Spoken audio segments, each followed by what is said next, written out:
Selamat pagi teman-teman yang terkasih. Kita memulai kembali kuliah kita.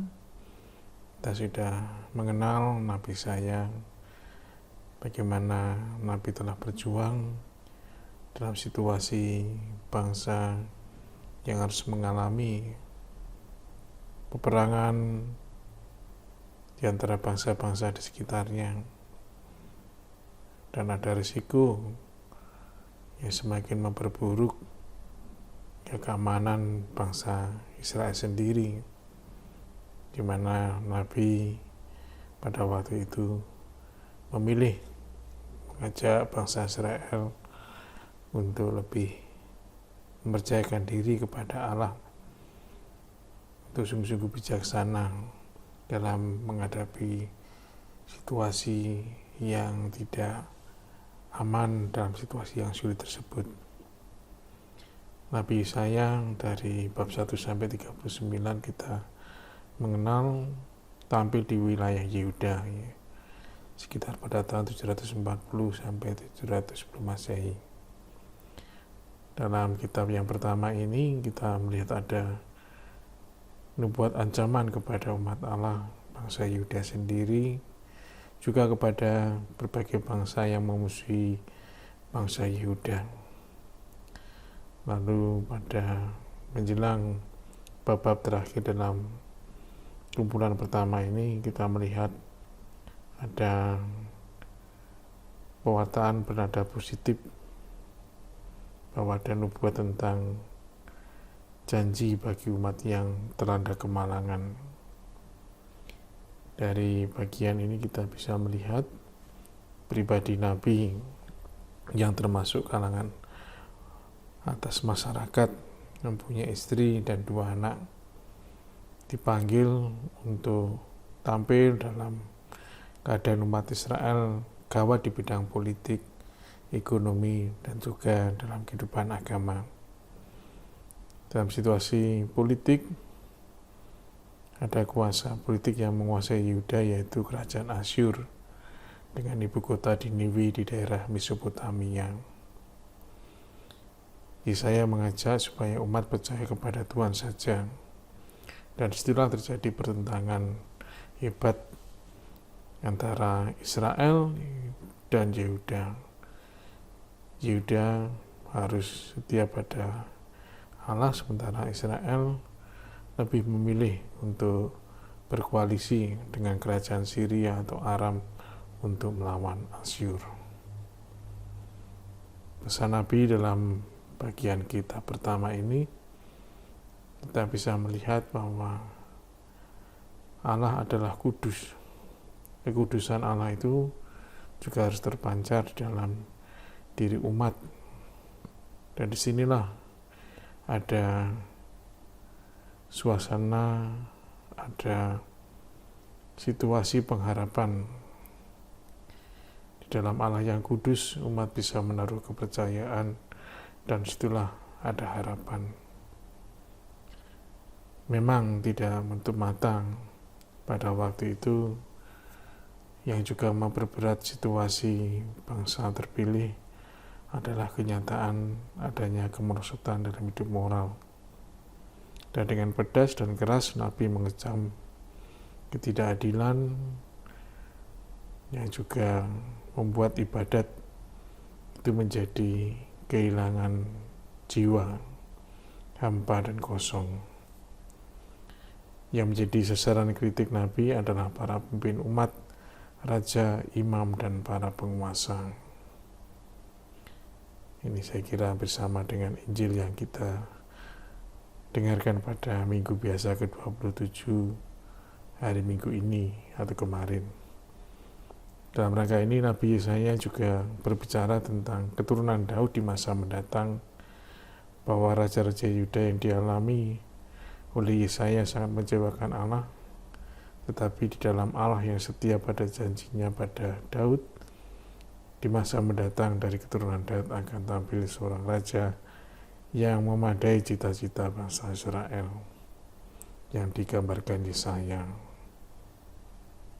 Demikian seterusnya kita melihat dalam kitab kedua 40 sampai 55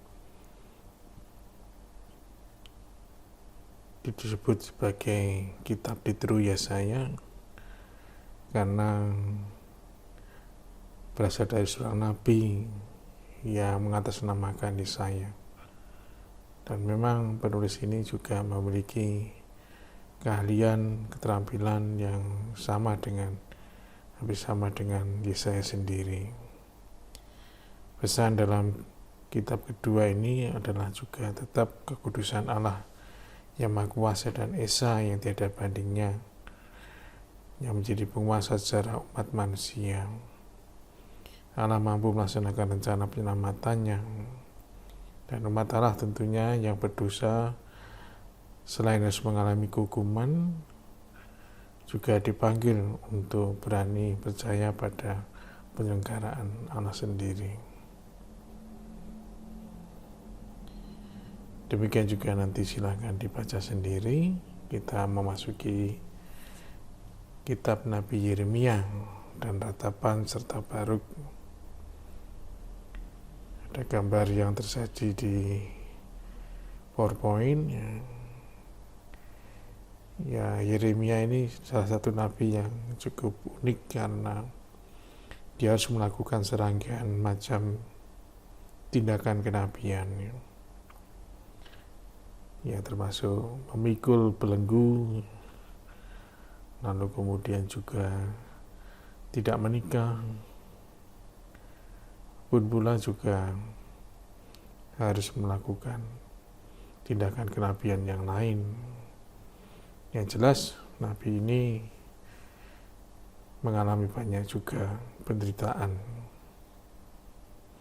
Yeremia seorang putra imam, lahir dan dibesarkan di Anatot, desa para imam, kurang lebih 6 km di timur laut dari Yerusalem. Selama pemerintahan Raja Manasye yang jahat, Yeremia memulai pelayanan sebagai nabi pada tahun ke-13 pemerintahan Raja Yosia yang baik, dan ia ikut mendukung gerakan pembaruan Yosia. Pelayanan Yeremia sebagai nabi diarahkan kepada kerajaan selatan atau Yehuda sepanjang 40 tahun terakhir dari sejarah hidupnya, tahun 626 sampai tahun 586 sebelum Masehi. Situasi sosial pada waktu itu, pada tahun 612 sebelum Masehi, Asyur dikalahkan oleh suatu koalisi Babel, dan tahun 605 sebelum Masehi Mesir dikalahkan oleh Babel. Pertemuan Karkemis dalam Yeremia 46 ayat 2. Pada tahun 597 sebelum Masehi, Nebukadnezar menyerang Palestina, dan pada penyerbuan kedua merebut Yerusalem dan membawa 10.000 orang tawanan ke Babel, termasuk Yeskiel, Daniel, dan ketiga sahabatnya. Pada tahun 586 sebelum Masehi, terjadi kehancuran terakhir menimpa Yerusalem. Bait Suci dan seluruh kerajaan Yehuda diruntuhkan. Yeremia masih hidup untuk menyaksikan peristiwa itu. Inilah yang menyebabkan kitabnya penuh dengan kesuraman dan firasat buruk.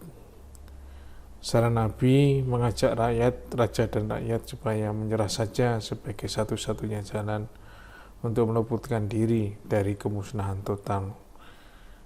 Saran itu dikecam oleh pihak pegawai dan militer tinggi. Yeremia akhirnya dipenjarakan dan nyaris dibunuh, dan kita bisa lihat itu dalam Yeremia 37-38. Yeremia terus berhubungan dengan kaum buangan yang pada tahun 597 mulai diangkut ke Babel, mengajak mereka supaya menerima saja keadaannya, sebab untuk sementara waktu hal itu memang harus mereka pikul, tidak akan dipulihkan untuk sementara waktu. Yeremia berusaha untuk meyakinkan orang sebangsanya bahwa kaum buangan itu sebenarnya sisa umat yang akan selamat, yang akan nanti dipakai oleh Allah untuk membangun kembali umat pilihannya.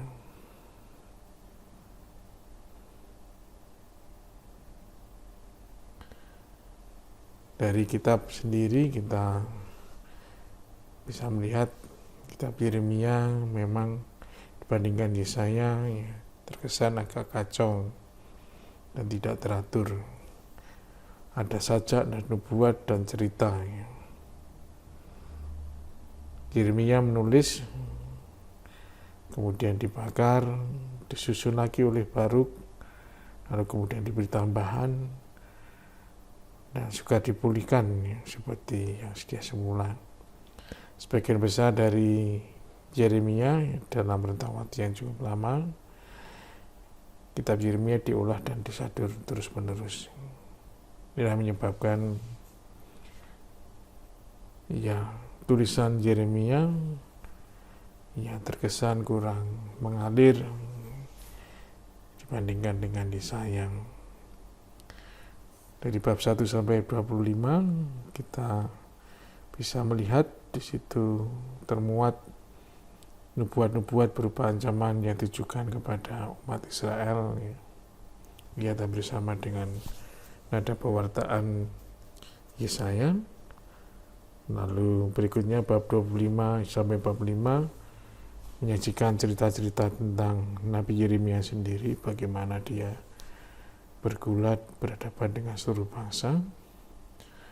Lalu bab 46 sampai 51 memuat nubuat berupa ancaman mengenai bangsa-bangsa lain. Ya, lihat hampir sama dengan kitab kedua ataupun di dalam susunan nubuat-nubuat dalam masing-masing kelompok kitab tadi dalam Yesaya.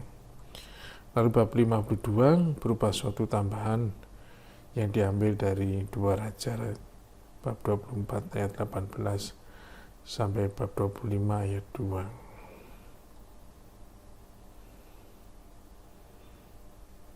Sepintas tentang pribadi Yeremia ya. Kita dari kitab nubuat ini kita bisa melihat bahwa Yeremia seringkali disebut sebagai nabi peratap, seorang yang membawa amanat keras namun berhati lembut dan merasa hancur karena bangsa Israel, khususnya kerajaan Yehuda di mana dia berkarya, sudah tidak mencerminkan sebagai umat Allah yang setia. Sifatnya yang lembut itu menjadikan penderitaannya makin mendalam ketika firman nubuat Allah ditolak dengan angkuh oleh kerabat dan sahabat, imam dan raja, dan sebagian besar bangsa Yehuda. Walaupun sepi ditolak seumur hidupnya, Yeremia termasuk nabi yang paling tegas dan berani. Kendati pun berhadapan dengan perlawanan yang berat, dengan setia ia melaksanakan panggilannya sebagai nabi untuk mengingatkan sesama warga Yehuda bahwa hukuman Allah makin dekat. Ingat, seorang nabi seringkali berkarya sendiri. Sebagai seorang nabi dia harus berani sendiri menghadapi seluruh bangsa dengan juga pemimpin-pemimpin mereka untuk menyuarakan apa yang menjadi kehendak Allah. Ya, kalau kita merangkum kehidupan Yeremia, ada seorang penulis Verli mengatakan ya, tidak pernah manusia fana memperoleh beban yang begitu meremukkan. Sepanjang sejarah bangsa Yahudi tidak pernah ada teladan kesungguhan yang begitu mendalam. Penderitaan tak terhentinya, pemberitaan amat Allah tanpa takut, dan syafaat tanpa kenal lelah dari seorang nabi seperti halnya Yeremia. Tetapi tragedi kehidupannya ialah bahwa ia berkhotbah kepada telinga yang tuli dan menuai hanya kebencian sebagai balasan kasihnya kepada orang-orang senegerinya. Ya, seorang nabi mempunyai cinta, dan itulah yang mendorong mereka untuk juga berani menderita untuk bangsanya. Apa yang bisa kita lihat dari Nabi Yeremia? Di antara para nabi Israel, Yeremia lah yang dikenal paling baiknya. Justru karena mereka berkonfrontasi itulah yang menyebabkan Yeremia namanya itu selalu dikenang. Yeremia berasal dari sebuah keluarga imam. Oleh Tuhan Yeremia dilarang beristri dan berkeluarga. Ya, dia semakin bisa kita pahami, hidupnya dicurahkan untuk pewartaan. Yeremia dipanggil menjadi nabi ketika masih berusia 20 tahun, ya, usia yang sangat muda, yang menyebabkan dia mungkin juga harus mengalami kesulitan pribadi untuk memulai. Dan itu dilihat dari riwayat panggilannya sendiri. Yeremia lebih suka hidup dengan tenang-tenang saja, ramah tamah dengan semua orang. Karena dia memang tipe orang yang sangat halus perasaannya dan mempunyai bakat dalam bidang seni. Oleh karena pertusannya, oleh karena pewartaannya yang menubuatkan ancaman kepada bangsanya dan juga bagi para pemimpin-pemimpinnya, Yeremia dibenci banyak orang, disiksa, bahkan mau dibunuh oleh orang sekampung. Ya, sama seperti Yesus ditolak oleh orang sekampungnya. Nabi tidak dihargai di tempat asalnya. Nabi Yeremia mencintai bangsanya. Terkadang dia juga mengeluh. Keluhan itu menyatakan, ya, sebenarnya siapa Nabi Yeremia? Coba nanti dibaca bab 11 ayat 18 sampai bab 12 ayat 6. Ya, keluhan-keluhan atau ratapan-ratapan inilah yang memberi kesan kepada kita. Ya, Nabi Yeremia sebagai nabi peratap, bukan karena dia berjiwa lemah, tetapi dia menunjukkan kesedihannya yang mendalam tentang bangsanya. Yeremia adalah seorang yang benar-benar percaya pada Tuhannya. Pengalaman baik memurnikan dan memperdalam kepercayaan pribadi sang nabi. Ya, tadi kita melihat awalnya nabi merasa kurang pantas untuk dipanggil, tetapi akhirnya berkat perutusan dia semakin bisa memiliki kepercayaan diri sebagai seorang nabi. Yeremia yang dahulu ditolak, ya, sepanjang pewartaannya hingga sampai mau dibunuh. Ketika di zaman Makabe, ya, kita mendengarkan bahwa situasinya berbeda, ya.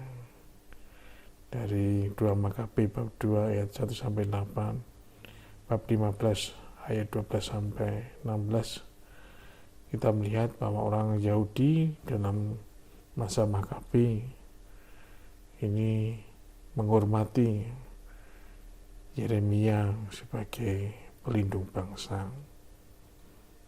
Lihat betapa nabi bisa di suatu ketika dibenci, ditolak, bahkan dijadikan sebagai, ya, orang buangan, tapi di suatu ketika juga diperlukan. Pesan apa dari kitab Nabi Yeremia yang kita bisa terima? Yeremia menegaskan bahwa hubungan Allah dengan umatnya adalah hubungan kasih, seperti antara suami dengan istrinya, ya. Dituntut ada kesetiaan. Mungkin, ya, gambaran bahwa nabi diutus untuk tidak menikah tadi ada kaitannya untuk, ya, menghayati, ya, seperti Hosea, bahwa Israel sebagai, ya, mempelai Allah sendiri, ya.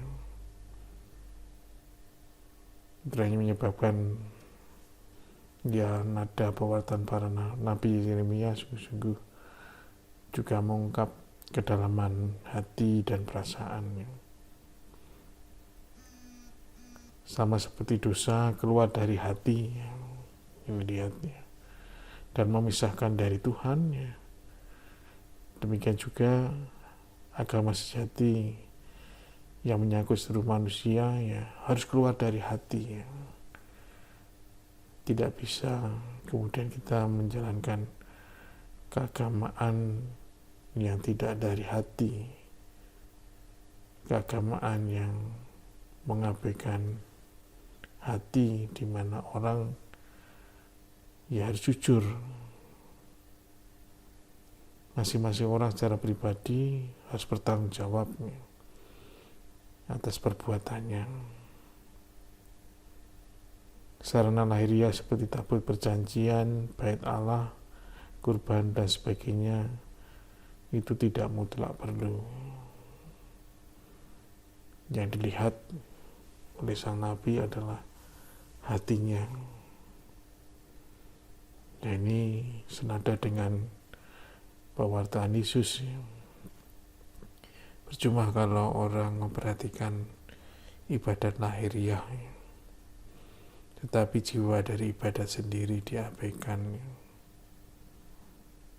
Apa yang dari dalam itu harus dibersihkan dulu. Pasti yang di luar juga akan ikut bersih. Berdasarkan kepercayaannya, Yeremia yakin bahwa Tuhan yang selalu setia dan tidak berubah akan bertindak. Perjanjian baru akan diadakan oleh Tuhan dengan umat melalui masing-masing orangnya.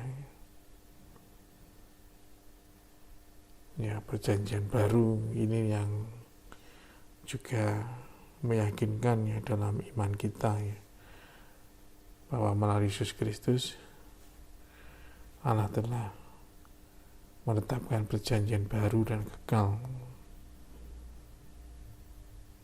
Perjanjian yang sungguh mengangkat, ya, supaya orang-orang berdosa boleh mengalami penebusan yang berlimpah.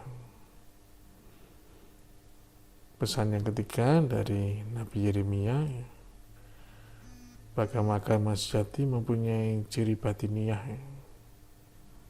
Kembali tadi, situasi batin itu sungguh-sungguh terungkap di dalam yang nyata. Kemesraan pribadi dan batinnya itu menjadi dasar dan akar segenap penghayatan sejati. Agama sejati tidak lain dari karunia Tuhan yang membuat manusia mengenal Allah secara pribadi dan mesra bergaul dengan Dia, mencintainya dan mentaati kehendaknya. Ya, agama yang baru, agama yang sungguh-sungguh didasarkan pada relasi pengenalan dan cinta yang mesra dengan Allah sendiri, itu sebagai tujuan dari agama sejati. Ini mengenai kitab Yeremia. Berikut kita akan melihat kitab Ratapan yang juga merupakan karya Yeremia, boleh dikatakan demikian. Kitab Ratapan yang tercantum dalam Alkitab sebenarnya tidak lain adalah sekumpulan 5 lagu ratapan. Lihat Yeremia Lati, kita kenal sebagai Nabi Peratap karena ya kegelisahan hatinya, di samping nubuat tentang ancaman tadi. 5 lagu itu tentang kematian suatu bangsa, yaitu Israel sendiri, umat pilihan Allah. Khususnya juga pusat umat Allah, kota Yerusalem, putri Sion, dengan bait Allah yang pada tahun 597-596 Masehi diruntuhkan. Betapa itu sungguh-sungguh menggambarkan kepedihan yang mendalam ratapan Yeremia. Dari 5 lagu tadi, lagu pertama, kedua, dan keempat itu adalah ratapan bersama atas kematian umat. Lagu ketiga, keluhan hati seorang yang secara pribadi turut menderita waktu bangsanya musnah. Ini pengalaman pribadi. Lalu lagu kelima, ya, sebuah doa yang dipanjatkan umat waktu seluruh negeri dijajah dan dirampoki oleh musuh. Oleh karena disingkapkan latar belakang dari nasib itu, ya, maka meskipun tidak memiliki nada pewartaan karena berupa ratapan, tapi karena dikaitkan dengan situasi atau latar belakang historisnya, ya, yang secara kenabian dipahami sebagai tindakan Tuhan sendiri, maka kitab ini boleh dimasukkan di dalam sastra kenabian. Apa yang dipesankan melalui kitab ratapan, melalui lagu-lagu tadi, ya, diharapkan umat yang mengeluh sadar akan kesalahannya, menyesal dan minta ampun, dan sementara itu dengan sabar menjalani hukumannya. Hukuman termasuk di Babylon yang sekian lama itu tidak harus dialami sebagai hukuman dosa, tetapi bisa dilihat sebagai saat pemurnian, saat pembangunan lagi. Sisa-sisa Israel menjadi, ya, benih-benih yang bisa ditanam untuk menghasilkan buah berlimpah ketika saatnya datang. Nada buatan berikutnya dari kitab ratapan ini adalah pentingnya umat percaya pada saatnya Tuhan akan menolong dan memulihkan keadaan umat. Dalam bab 3 ayat 21 dan seterusnya, demikian juga bab 4 ayat 22, bab 5 ayat 19 dan seterusnya. Di situ umat diajak untuk mengarahkan pandangannya kepada masa depan, bahwa Tuhan akan menolong dan memulihkan keadaan umatnya. Masa depan yang datang dari Tuhan yang tetap setia dan tidak rela hatinya merisaukan anak-anak manusia. Disinilah kita dilihat untuk melihat dari ratapan, dari pengalaman penderitaan, kita bisa melihat juga selain ada sisi dosa yang harus diakui, hukuman yang harus diterima, demikian dipulihkan iman dan harapan akan Tuhan yang akan menolong pada saatnya. Berikut kita akan melihat kitab Baruk. Sama seperti kitab ratapan, kitab Baruk ini terdiri dari 3 atau mungkin 4 karya kecil yang kemudian disatukan. Isinya mengenai doa tobat, bagaimana umat mengucapkan doa-doa di dalam ibadah tobatnya. Lalu selain sekumpulan doa tobat juga ada sekumpulan sajak pujian pada hikmat kebijaksanaan, sajak penghiburan kota Yerusalem yang mengeluhkan pembuangan dengan menjanjikan pemulihan dan kemuliaan kekal. Ditambah surat Yeremia dalam bab 6 adalah selembar ejekan yang menantang pemujaan berhala yang ditertawakan. di hadapan dengan Allah Israel yang mampu dan kuat untuk memulihkan umatnya. Isi pewartaan dalam kitab Baruk pertama menyangkut sekali lagi dosa dan penyelewengan yang dilakukan oleh bangsa terpilih. Itulah yang membuat mereka dihukum oleh Allah dengan adil. Dalam situasi itu, umat diajak untuk mengakui hikmat kebijaksanaan Allah. Dengan kata lain, ya sebenarnya kesedihan, penderitaan mereka itu bukanlah karena Allah yang tidak memelihara dan mencintai,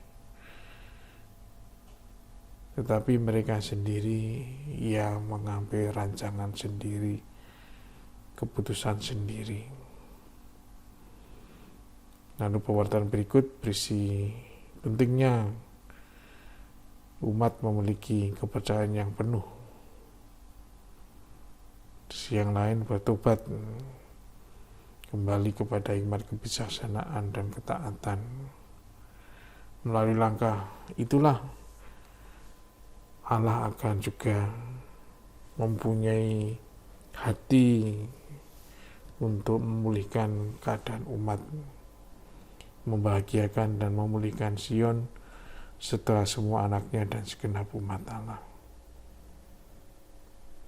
Jadi di sini kita melihat para nabi selalu melihat dosa ya, di dalam diri manusia sebagai ya kekuatan yang destruktif ya. Bukan hanya berkaitan dengan pribadi, keluarga, tetapi juga itu bisa menyangkut suatu bangsa. Kalau kedosaan itu juga bercokol dalam situasi global yang tidak kondusif ya. Seperti kita lihat, sama seperti Yesaya, Yeremia pun juga hidup dalam masa peperangan. Itu akan melemahkan bangsa Israel sendiri berhadapan dengan situasi yang ada di luar mereka. Sebagai bangsa yang terpilih, mereka diharapkan mampu menjadi saksi bahwa Allah senantiasa menyertai mereka. Itulah kekuatan mereka yang sejati.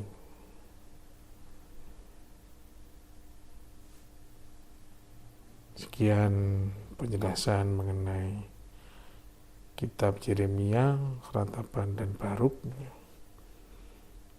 di mana kita juga bisa melihat nanti rangkaiannya juga yang diwatakan oleh nabi-nabi kecil, demikian juga amanat yang diberikan oleh Yohanes Pembaptis sebagai pembuka jalan bagi Yesus Kristus. Semoga dengan mendengarkan pengajaran ini, teman-teman mau merefleksikan lebih mendalam kembali juga pengalaman-pengalaman kita tentang dosa, tentang pertobatan, tentang situasi sosial, tentang pentingnya kepercayaan, dan pengalaman terhadap Allah yang sendiri yang selalu membangkitkan pengharapan dan juga memulihkan keadaan. Tuhan menyertai kita. Amin.